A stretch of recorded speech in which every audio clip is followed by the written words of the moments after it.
जी कुरविला के साथ। और आज के व्लॉग में पीका एक्ट के खिलाफ जो है शकील करार साहब और उनके जो ग्रुप है वो एहतजाज कर रहा है। यहाँ पे आप देख सकते हैं मेरे पीछे के सारे सहाफ़ी यहाँ पे मौजूद है प्रेस क्लब के सामने। यहाँ पे सामने प्रेस क्लब है और प्रेस क्लब के सामने इसलिए मौजूद है क्योंकि सहाफ़ियों के आपस में भी कुछ इख्तिलाफ चल रहे हैं। तो हम इसमें बात करेंगे शकील करार साहब से, वो दूसरे उस बात करें, चलते हैं उस तरफ हम बात करें। सीनियर सहाफ़ी शकील करार साहब साथ मौजूद हैं और उनसे हम बात करते हैं पीका एक्ट के खिलाफ ये एहतजाज कर रहे हैं। शकील साहब ये बताएं कि हुकूमत दावा करती है कि पीका एक्ट इसलिए ज़रूरी है क्योंकि फेक न्यूज़ फैलती हैं, बहुत सारी चीज़ें आप देखते हैं कि बहुत लोग सोशल मीडिया पर इस पे तोहमतबाजी करते हैं। तो आप क्या कहते हैं कि वो दिफा कर रहे हैं और आप उसके खिलाफ प्रोटेस्ट कर रहे हैं, तो क्या आप नहीं चाहते कि फेक न्यूज़ को रोका जाए? देखिए, जो हकीकी सहाफ़ी है वो कभी भी फेक न्यूज़ के हक में होता ही नहीं, क्योंकि सबसे पहले फेक न्यूज़ देकर उस सहाफ़ी की अपनी क्रेडिबिलिटी दांव पर लग जाती है और उसका मुस्तकबिल सिक्योर नहीं रहता, कोई अदारा उसको पर ट्रस्ट नहीं करता। तो फिर एक जो हकीकी सहाफ़ी है, एक्चुअल जर्नलिस्ट जो है, कभी भी इस फेक न्यूज़ की हिमायत कर ही नहीं सकता।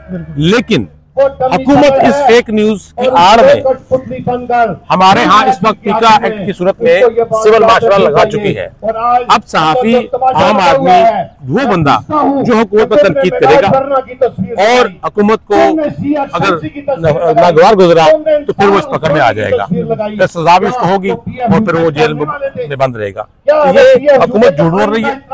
लेकिन अगर हुकूमत होती संजीदा, आज हम कई रोज से सरापा एहतजाज है, हुकूमत ने हमसे रब्ता नहीं किया क्योंकि वो अपनी पॉकेट यूनियन के जरिए ये साबित करना चाह रही है कि पीका एक्ट जो है वो सहाफ़ियों के खिलाफ नहीं है। तो फिर किसके खिलाफ है? किसके खिलाफ है ना? फेक न्यूज के हवाले से पहले ही कवानीन मौजूद है कि अगर कोई शख्स समझता है कि उसकी इज्जत उछाली गई है तो वो डिफेमेशन केस कर दे, है ना? उसका भी अदालतें मौजूद है, कवानीन मौजूद है। स्पेशली ये पीका एक्ट ही क्यों बनाया गया? ये सिर्फ और सिर्फ अपने मुखालफिन की मुंह बंद करने के लिए, उनकी आवाज बंद करने के लिए और तालाबंदी के लिए किया गया है। अच्छा जी, जो हमारा मुल्क है, नौजवान नस्ल, आपने एक और इंटरव्यू में बताया कि नौजवान नस्ल जो बेरोजगार है, लेकिन हुकूमत जो है इनके बाद नौजवानों के बारे में या आवाम के लिए कुछ करने के बजाय ऐसी चीज़ों में कर रही है जो गैर ज़रूरी चीज़ें हैं बज़ाहिरी तौर पे, क्योंकि हम बहुत सारी मुश्किलात का शिकार हैं। तो हुकूमत को या फिर दूसरा हमारे जो सियासतदान है, हमेशा से पहले इमरान खान का दौर था, उन्होंने पीका एक्ट लाया, फिर दूसरी अभी शहबाज शरीफ किया, इन्होंने उसमें अमेंडमेंट करके मजीद उसको सख्त कर दिया। तो ये क्यों ऐसा होता है? ये क्या किसके इशारे पे ऐसा करते हैं? दूसरा हमारे सहाफ़ी क्यों मुतहिद नहीं है इस मामले में?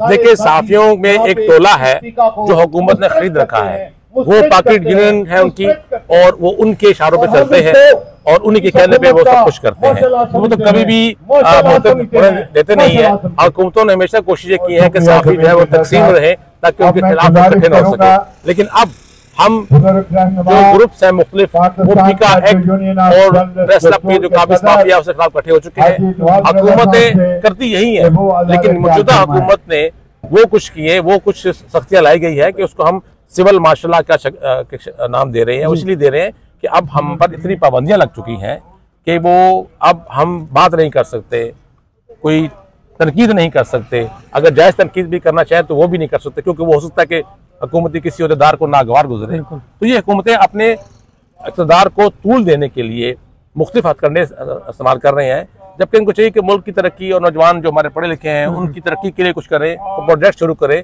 लेकिन नहीं है। देखें ना, पाकिस्तान में रोजगार नहीं है तो हमारा नौजवान तबका, पढ़ा लिखा तबका पाकिस्तान छोड़ के बैरून मुल्क ममालिक जा रहा है। क्यों जा रहा है? वो अपनी जमा पूंजी बेच के, यहाँ सब कुछ बेच के बाहर क्यों जा रहा है? क्योंकि उसको यहाँ एक तो तहफ़्फ़ुज़ भी नहीं है, उसको नहीं पता कल उसको नौकरी मिले ना मिले, नौकरी मिलेगी तो नौकरी पे क्या कायम रहेगा नहीं रहेगा।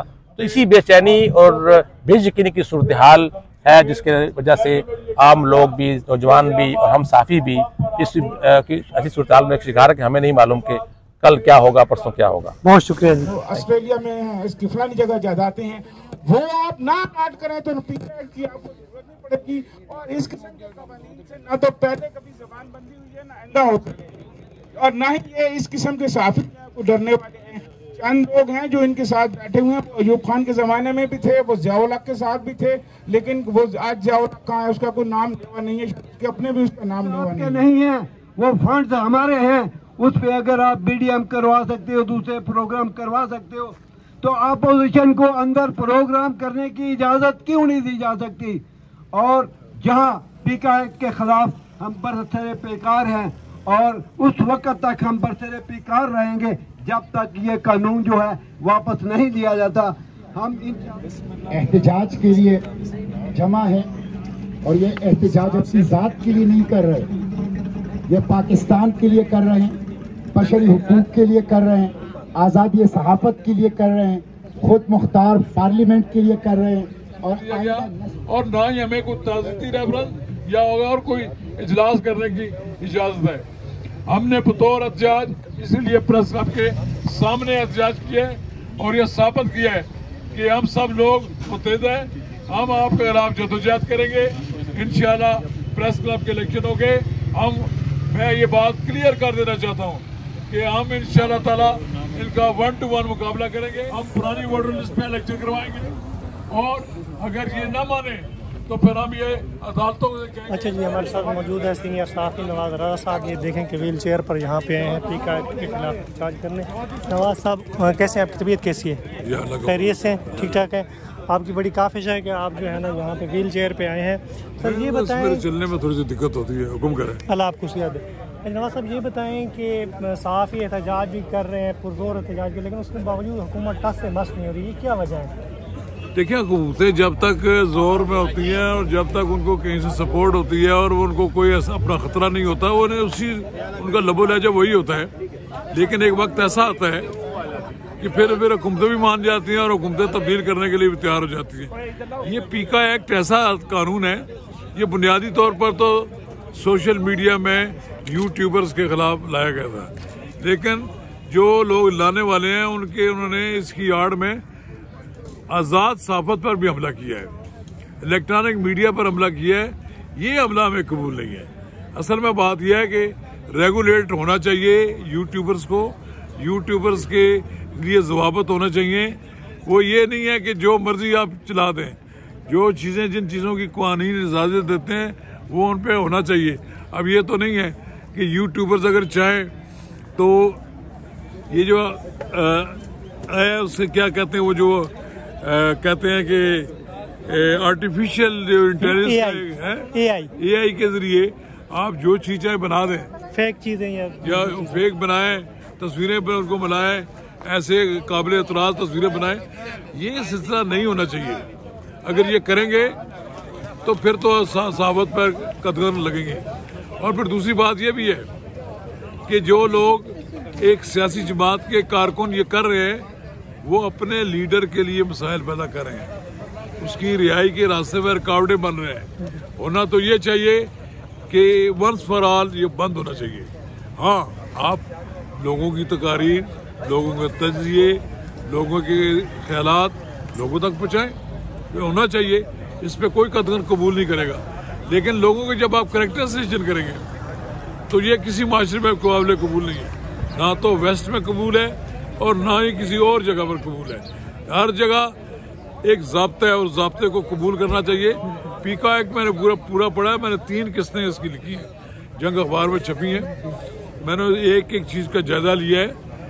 पीका एक्ट में जो रेगुलेटरी अथॉरिटी बन गई है, जो कंप्लेंट है, उसमें जर्नलिस्ट की मुअस्सर नुमाइंदगी होनी चाहिए और जो केस आगे फॉरवर्ड करने के लिए रिकमेंड करे उसमें जर्नलिस्टों की मुअस्सर नुमाइंदगी होनी चाहिए।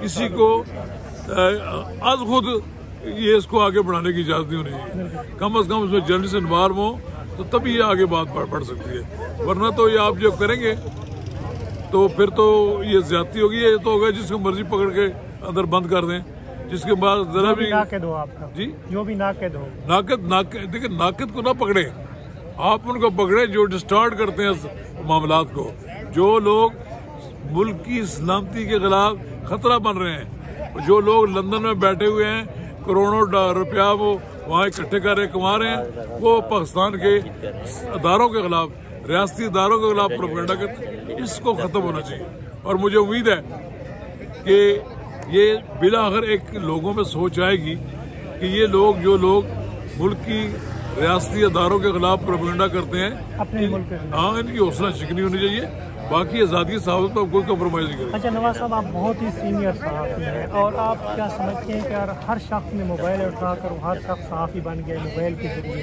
तो क्या ऐसा नहीं होना चाहिए कि उसको डिग्री करनी चाहिए या कोई ऐसा कोर्स होना चाहिए? तो कोर्स भी जी दोनों बातें। पहली बात यह है, a person who is MSc journalism, mass communication किया हो, रजिस्टर्ड हो और पढ़ा लिखा आदमी हो, तो उसके हाथ में तो मोबाइल आए तो उसको थोड़े एथिक्स होंगे। और वो ये भी है, किसी अखबार में, किसी टीवी चैनल पे काम करे, उसको मालूम हो कि ये तरीकाकार है और इस ज़ाब्ते के तहत रह सकते। या तो ये है गांव में कोई जनाब भैंसे चरा रहा है, उसने भी एक मोबाइल रख लिया है और उसने को बताता है कि भैंसे कैसे चराई जाती है, और भैंसों के मतलब वो लगा हुआ है जनाब, व्लॉग बना रहे हैं, तो उन पे तो थोड़ी सी रुकावट होनी चाहिए। अब ये करेंगे ना, चलो वो व्लॉग तो बनाने चाहिए, लेकिन ये है कि सहाफत में ये है कि जिस तरह हर शोबे में डिग्री होती है और सहाफत में यकीनन जी, यकीनन a person should be at least उसकी जनाब ग्रेजुएशन होनी चाहिए, मास कम्युनिकेशन उसने पढ़ा होना चाहिए और उसकी कुछ तरबियत होनी चाहिए। अगर लोग बेमारा होंगे तो लोग जो जी चाहे करते रहे। बहुत शुक्रिया जी। ये से बात की है तो सहाफत में आने के लिए आप डिग्री यहाँ पे सहाफियों ने एहतजाज किए। अभी जो एहतजाज वगैरह ख़त्म हो गया है। उम्मीद है कि आज के लोग आपको अच्छा लगा। अल्लाह हाफ़िज़।